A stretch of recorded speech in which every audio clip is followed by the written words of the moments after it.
The Custard TV Podcast, the official podcast of the website, thecustardtv.com. Hello, I'm Luke, editor and runner of that there site. Gary's in the London area. Hi. Hi.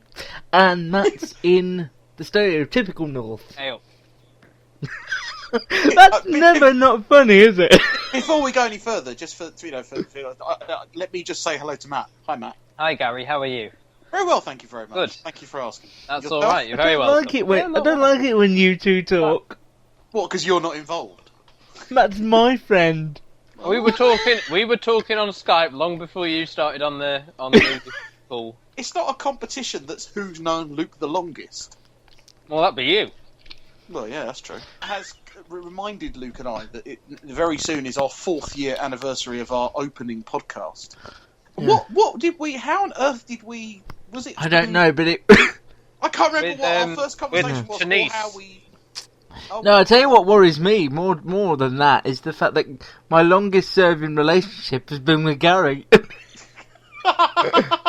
Me too. My relationship with Danny Minogue's lasted longer, but she's not aware of it.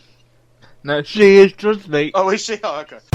Luke. Hey everybody, here's our star! Gary. I'd never heard of him before today. And Matt. He's a professional. Talking telly. Try it, just for 1 week. Just try the program for 1 week. This is the Custard TV Podcast. Cheryl Fernandez Pacini, Cole. or as Gary has written here, Well, Cheryl Cole. She's not with Mr. Fernandez Facini anymore. I know. But she's not with. But she's Mr. not with Cole. Ashley Cole either. Good point. Tweedy. That's a very. Yeah. But did she get married to Fernandez Facini? Yeah. Yes, hence okay. the surname. Oh, fair enough. He's got another name though. That's not his full name. Yeah. Oh, okay. No. Anyway, so Cheryl Fernandez Pacini, Cheryl, as she's now known, she's like Cher and Madonna. She just goes by the She's one like name. Cher with 2 more letters. Yeah. Yeah. She's confirmed she's leaving the X Factor. All we know about it is that Dermot's back, she's leaving, Louis in talks to do it, and Simon's even floated the idea of Sharon Osbourne. They were the original trio of judges back in 2004 three when of it them. started.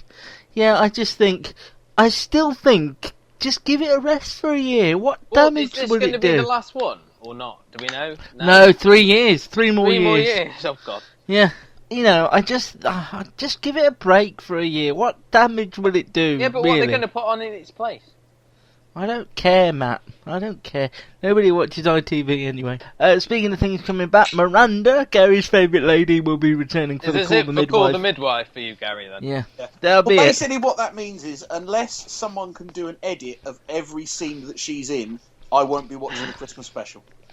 Because if I watch Unless they redact her, so it's just like absolutely, a black. you know, like they can do edits on YouTube. You know, people put TV shows and they take certain characters out, or they. No, I haven't heard. No. of You know, like but you know how you can edit video. Yes, I do. Yeah, unless someone is prepared to do that, I won't be watching the Christmas special because I don't need my Christmas day ruined by potentially Well, watching. no, it's not just the Christmas special. She's back for the whole next series. Well, then I won't be watching it.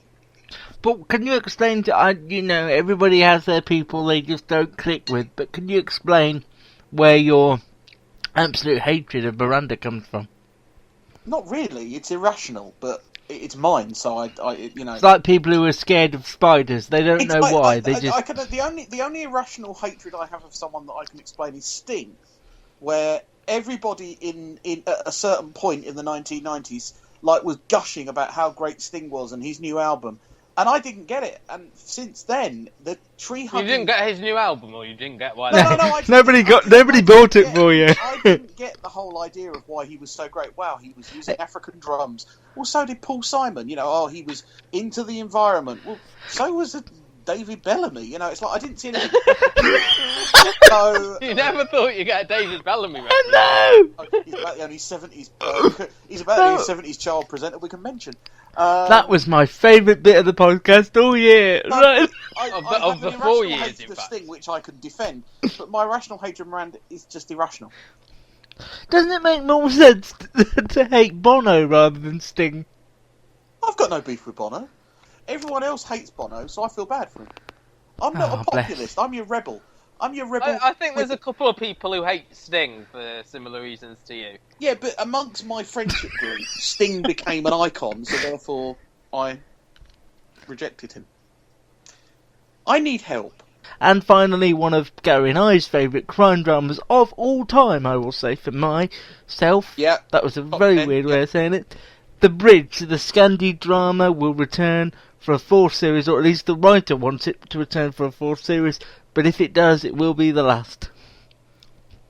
Yeah, I think that would be good. I think that takes it past The Killing, doesn't it? Because The Killing was only 3 seasons. Would you like Martin to return? Yeah, I would.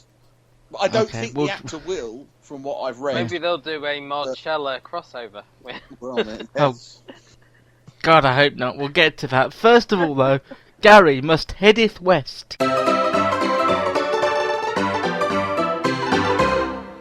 Now, this week in America, Twitter has won a contract to show Thursday night American football games in the US. Now, this is quite a prestigious thing. This is a bit similar to the Premier League rights in America, in the UK. You know, the major networks will fight over these games. You know, there are Saturday games, there are Sunday games, late games, Monday night games, and now Thursday night games. I mean, Twitter, this is the first sort of Farage, shall we say, that Twitter has had into this market. Is that Nigel? Nigel Farage, yeah, that's right. Do you think this could lead to Twitter becoming a player in possibly television shows? I mean, I know That's just weird. Facebook have kind of hinted that they might be interested in doing some stuff. I know there's links with MSN. Can you imagine how long it would take to watch a show on Twitter if they can only do it in like 135 character I bursts? assume my reading of this is that they will buy it and then they will produce it and link it, and it will link to a web page where you watch it. It won't be on Twitter. Oh, okay. It'll be, you know, the company Twitter will promote it and run it, and I don't know. Any thoughts? I don't know. I think it's one of these things we have to see in practice. Just reading it makes no sense. Why? No. Why would? But I just think, after the bad success that Yahoo had in getting involved in television, with the it nearly bankrupted them, and pretty much did, sent them into a bad profit series. Do you think there will be these other social networking sites, maybe Facebook or I don't know, Instagram or whatever, might look to increase their market share by doing something like this? I mean, I think in the US, the Netflix and Hulu and Amazon have it sewn up. Yeah. And I think, if anyone, somebody might look at Yahoo's non-success and think, let's not bother with this, let's leave it out. And Netflix have the power to make more new shows, and they have the influence. Whereas, if you don't have Twitter built into your TV, then you still have to sit at your computer and watch a football game, and I don't see the pleasure in that. If you can't see it any other way, then it's a pleasure, but otherwise, I don't get it. Matt has gone. He takes his headphones off during Gary Goes West. I think. Fair enough. I'm here. Where were you though? It's sports, and I thought no. Well, no. I enjoyed our conversation though, Gary. I enjoyed it. I think we'll move on then.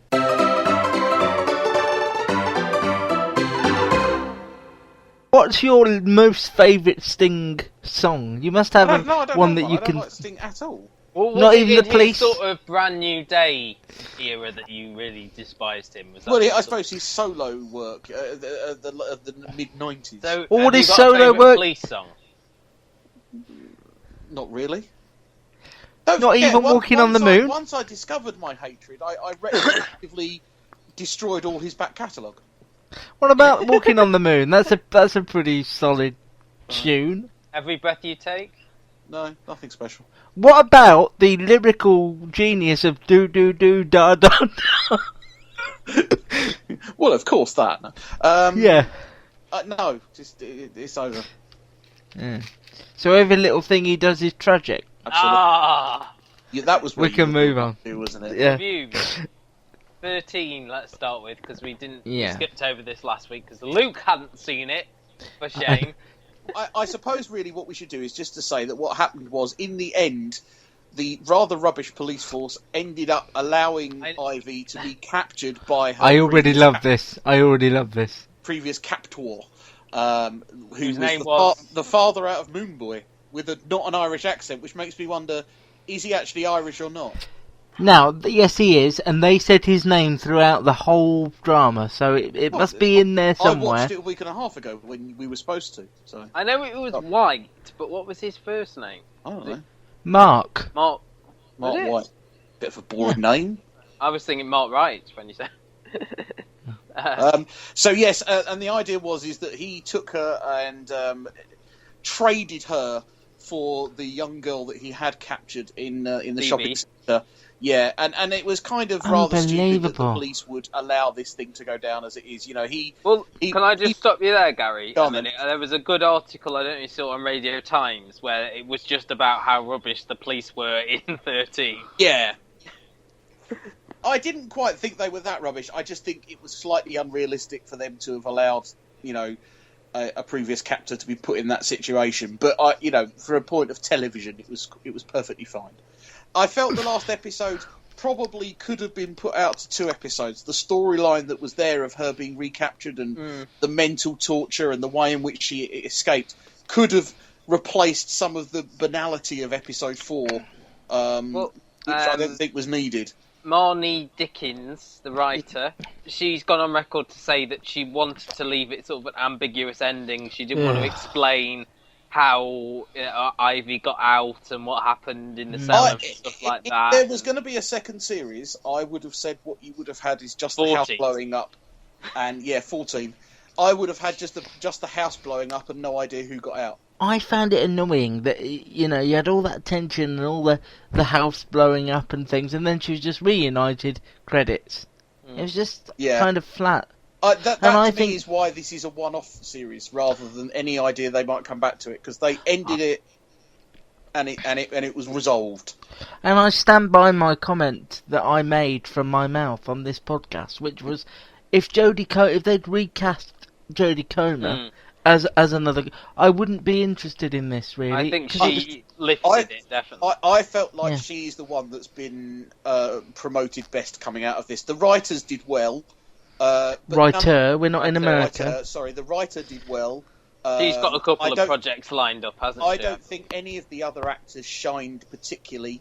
Sean have shined particularly. That's even worse. I think the other thing that we've all agreed is that this BBC 3, BBC 2 experiment pretty much hurt the show as well. That links us nicely to Murdered by My Father.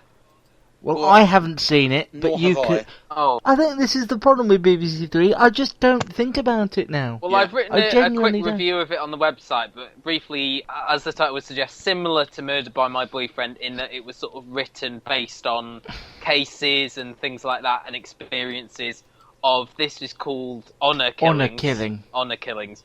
In this case, a father played by Adil Akhtar, who we know from Utopia and still River. A really good actor. Yeah, River, and recently he was in The Night Manager, I believe, as well. He plays a widower who has to care for his teenage daughter and slightly younger son, and basically, before his wife died, she matched the daughter up with another lad who the daughter is now interested in, a separate boy who's a bit of a rebel.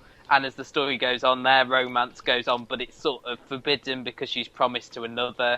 And when the relationship comes out, the father, basically Adil Akhtar character, is disgraced in the local Muslim community. It ends basically, as the title would suggest, with Adil Akhtar murdering the daughter, which is the most impactful scene. And then after that, it ends with him basically trying to commit suicide himself because he realises what he's done. This, I don't think, was as powerful as Murdered by My Boyfriend, personally. It did shine a light on a certain aspect of society, of a culture that we wouldn't previously been aware of in sort of a very memorable way. Adil Akhtar was very good, as was the girl who played the daughter, whose name escapes me. One thing that I had an issue with was the fact that the relationship between the daughter and the new fella wasn't given as much time as I think it would have needed to explain why she basically went against her family to be with this guy. Yeah, you need a proper love story, don't you? And I don't think that had that, in my opinion. It's just not on my radar, really. really not. And also, I don't even know, like, what's even coming up on BBC Three. I couldn't tell you, whether something else is taking third